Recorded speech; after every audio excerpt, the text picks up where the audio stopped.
आज की वीडियो में हम डार्क साइकोलॉजी की 4 ट्रिक्स जानेंगे जो आपको मजीद पावरफुल बनाएंगी। आप लोगों से अपने काम करवा सकोगे, उनको अपने अकॉर्डिंग चला सकोगे और सबसे इम्पोर्टेंट खुद को इन ट्रिक्स से भी बचा सकोगे। क्योंकि जब तक आपको गेम का पता नहीं होता कि आपके साथ क्या खेल खेला जा रहा है, तो तब तक आप उसका मुकाबला नहीं कर पाते। तो उसके लिए जरूरी है इन चीजों को समझना। देखिए 2024 में ये दुनिया बहुत एडवांस हो चुकी है और आजकल लोग इतने चालाक बन चुके हैं कि लोगों की साइकी के साथ खेलकर उनको यूज किया जा रहा है। बिजनेस हो, रिलेशन हो, हर चीज में साइकोलॉजी का बहुत बड़ा रोल है। कभी हमारे डर को इस्तेमाल करके हमें कोई प्रोडक्ट बेचने की कोशिश की जाती है और कभी लोग डार्क साइकोलॉजी से हमको मैनिपुलेट करते हैं। तो आपको कॉन्फिडेंट और पावरफुल बनने के लिए इन चीजों का पता होना जरूरी है। So let's begin. Number 1, pause game.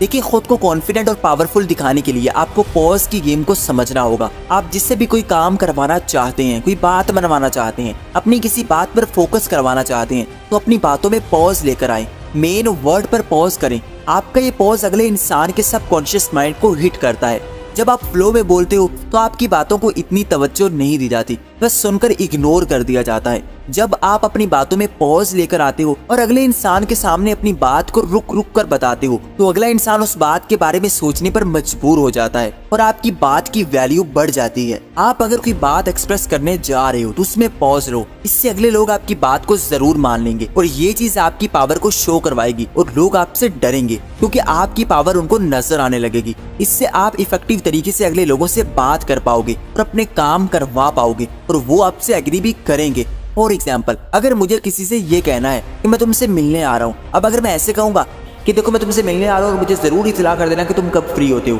और अब मैं ऐसे कहता हूँ कि मुझे तुमसे मिलना है और बताओ कि तुम कब फ्री हो रहे हो।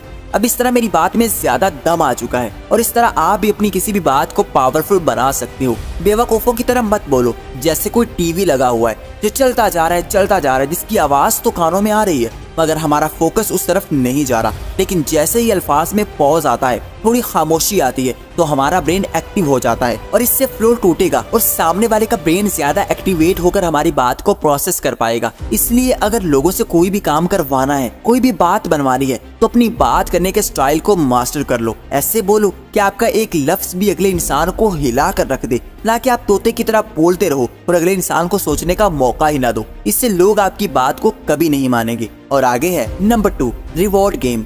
देखिए इंसान एक मतलबी जानवर है और इसको हमेशा ही अपना मतलब चाहिए होता है। आपने देखा होगा कि अपने मफाद के लिए लोग किसी भी हद तक जाने के लिए तैयार हो जाते हैं और इस चीज को ही आपने यूज करना है। लोगों को लालच देकर अपने काम करवाने हैं। जिस भी काम में लोगों को अपना फायदा नजर आ जाए तो फिर वो काम जरूर करते हैं। देखिए इस दुनिया में शायद ही कोई ऐसा इंसान हो जो बगैर मतलब के दूसरों के काम करे, मगर वो भी हमेशा ऐसा ही नहीं रहेगा। वो भी अपने बारे में सोचना शुरू कर देगा। तो आप अगले इंसान को फायदा दिखाओ कि आपके काम से उसको क्या फायदा मिल सकता है, आपकी फेवर करने से उसको क्या रिवॉर्ड मिल सकता है। अब मान लो कि एक इंसान बहुत अच्छा गिटार बजाता है मगर उसके पास नया गिटार खरीदने के पैसे नहीं है और वो अपने दोस्त से जाकर अगर ये कहता है कि मुझे पैसे दे दो, तो वो नहीं देगा। लेकिन अगर वो ये गेम खेलता है कि मुझे गिटार लेना है और मैं उससे अपना बैंड लॉन्च करने जा रहा हूँ और अच्छा म्यूजिक बनाने जा रहा हूँ और अगले 6 महीनों तक ये पैसे तुमको डबल करके दे दूंगा, अब वो इंसान लालच में आ जाता है कि उसका पैसा डबल होने जा रहा है और वो जरूर पैसे देगा।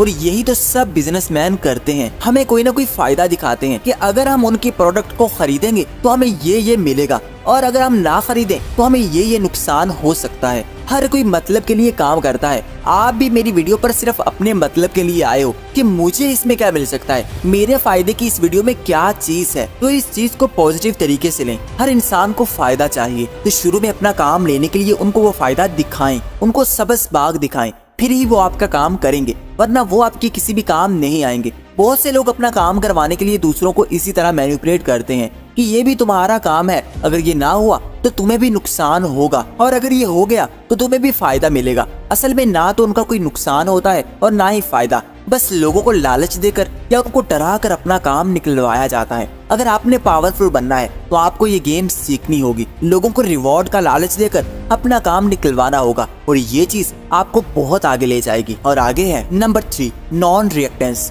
खुद को इतना मजबूत बनाएं कि आपको दूसरों की बातों से फर्क ना पड़े, बल्कि आप काम रहें, सुकून में रहें। और लोगों को इमोशनल करें, उनको गुस्सा दिलाएं, उनको खुश करें और खुद मजबूत माइंडसेट के साथ गेम खेलें। जब दूसरे इमोशनल होंगे और आपको पुरसकून देखेंगे तो वो आपकी पावर को समझने लगेंगे, आपके कंट्रोल में आने लगेंगे। अब अगर कोई चीख रहा है, गुस्से में है और आप बस काम रहोगे तो उसके इमोशन से आप उसकी सारी कमजोरियां जान लोगे। बहुत बार ऐसा होता है कि हमको गुस्सा दिलाया जाता है, हमारे एंगर को ट्रिगर किया जाता है और फिर मजा लिया जाता है। हम लोग आग बगोला होते हैं और सामने वाला पुरसकून बैठा होता है। और यही आपको करना है, हमेशा काम रहना है। इससे आप लोगों की सारी चालाकियों को समझ पाओगे, उनके इरादे जान पाओगे कि असल में वो क्या करना चाह रहे हैं या क्या सोच रहे हैं। बस लोगों के इमोशंस को कंट्रोल करो और खुद को इतना स्टेबल करो कि आप कभी भी किसी की बातों से या फिर किसी के एक्शन से ट्रिगर ना हो सको। ये चीज आपकी पावर में इजाफा करेगी। लोग सोचेंगे कि यार ये बंदा कैसे पुरसकून रह लेता है और कैसे इतना काम बिहेव कर लेता है, और ये बात ही आपने उनको सोचने देनी है। जब आप दूसरों को इमोशनल कर लोगे और खुद को काम रखोगे तो आप उनको यूज कर पाओगे, अपने मतलब के लिए उनको इस्तेमाल कर पाओगे। और ये रिलेशंस में आम होता है, पहले अगले इंसान को इमोशनल किया जाता है और फिर अपना काम निकलवाया जाता है। बस कॉन्फिडेंट रहें, अगले इंसान के सामने वीक ना बने, वरना सब आपको दबाने की कोशिश करेंगे। इसके बजाय अपनी बॉडी लैंग्वेज को कंट्रोल करें, काम रहें, बिल्कुल पुरसकून नजर आए, हर हाल में ऐसे नजर आए जैसे आपको सब पता है, सब कुछ आपकी मर्जी से ही होगा, जो आप चाहते हैं वैसा ही होगा। तो ये चीज आपको मजीद पावरफुल बनाएगी और लोग आपकी पावर से घबराने लगेंगे और आपकी कंट्रोल में आने लगेंगे। और आगे है नंबर 4, विक्टिम गेम। ये खतरनाक ट्रिक है, इसको लोग दूसरों पर काबू पाने के लिए इस्तेमाल करते हैं। असल में इस पे एक इंसान खुद को विक्टिम बनाकर दूसरे इंसान के इमोशंस के साथ खेलता है और उसकी एम्पैथी हासिल करता है, जिससे अगला इंसान उसकी बात मानने पर तैयार हो जाता है और इस तरह अगले इंसान की सारी बातें मान ली जाती हैं। इसमें पास्ट की मिस्टेक्स को यूज किया जाता है और अगले इंसान को गिल्टी फील करवाया जाता है। और इस ट्रिक को हम बचपन में भी यूज करते थे। जब हमारे पेरेंट्स हमको कोई चीज नहीं दिला रहे होते थे तो हम उनको ये कहते थे कि आप तो मुझसे प्यार ही नहीं करते, पिछली बार भी आपने मुझे ये चीज नहीं दिलाई थी। इस पर हमारे पेरेंट्स डाउट में आने लगते थे और उनको गिल्टी फील होता था कि इसको पिछली बार भी ये चीज नहीं दिलाई थी, चलो इस बार दिला देते हैं। और इस तरह हम उनसे अपनी मर्जी के काम करवा लेते थे। और इसी तरह आजकल रिलेशन में एक इंसान के पास्ट को यूज किया जाता है, खुद उसके सामने विक्टिम बना जाता है और उसको गिल्टी फील करवाया जाता है, अपनी बात मनवाई जाती है। फॉर एग्जाम्पल, अगर एक इंसान कहता है कि मेरे साथ चलो, इस पर दूसरा पार्टनर इनकार कर देता है तो वहाँ पर ये गेम खेली जाती है और कहा जाता है कि मैं तो हूँ ही बुरा, तुम मेरे साथ कैसे जा सकते हो, पिछली बार भी तुमने इनकार कर दिया था, अब तो मुझे आदत हो गई है, अब मुझे बुरा नहीं लगता। इस पर वो इंसान अंदर ही अंदर गिल्टी फील करेगा और दूसरे इंसान से हमदर्दी दिखाएगा और उसकी बात मानने पर मजबूर हो जाएगा। इसको ही विक्टिम गेम कहा जाता है, यानी दूसरों के सामने हमेशा खुद को विक्टिम बनाए रखना। लेकिन ये ट्रिक लिमिट में ही चलती है, हर बार ही विक्टिम नहीं बना जाता, वरना लोग पहचान लेते हैं कि असल में ये ड्रामा हो रहा है और अपनी बात मनवाने के लिए खुद को मजलूम बनाया जा रहा है। इसलिए अगर कोई खुद को ज्यादा विक्टिम बना रहा हो तो समझ लें कि वो बस अपनी बात मनवाने का इरादा रखता है, इसके अलावा उसका कोई और एम नहीं है। एंड आई होप कि ये वीडियो आपको पसंद आई होगी, इसको लाइक कर दें एंड चैनल को सब्सक्राइब करके बेल आइकन को दबा दें। Thanks for watching.